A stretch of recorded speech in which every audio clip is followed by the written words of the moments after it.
অনেকদিন পর নিজেকে নিয়ে কিছু কথা লিখলাম। ধ্বংসের দিকে তাকিয়ে মুচকি হাসি দেওয়া অদ্ভুত মানুষ আমি। হয়তো আমি পাগল, হয়তো অনুভূতির ভিতরে কোনো এক গভীর অতল দুঃখ বাসা বেঁধেছে। তবুও নিজেকে জোর করে হাসাতে শিখে গেছি। যেদিন ভেতরটা একবারে ভেঙে গিয়েছিল, সেদিনও বাইরে থেকে এক চিলতে হাসি মুখে নিয়ে সবার সামনে দাঁড়িয়েছিলাম। কষ্টগুলোকে আমি বন্ধু বানিয়েছি, একাকিত্বকে আপন করে নিয়েছি। মানুষ ভাবে আমি হয়তো সুখী, শক্ত, নির্লিপ্ত, কিন্তু তারা জানে না প্রতি রাত আমার এক একটা লড়াই।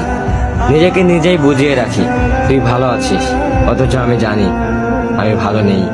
ভেঙে যাচ্ছি প্রতিদিন একটু একটু করে, আর এই ধ্বংস হওয়াটাকে যেন ভালোবেসে ফেলেছি। আমি সেই মানুষ যে হার মানার আগে হাসে, কারণ জানি কান্না দেখিয়ে লাভ নেই।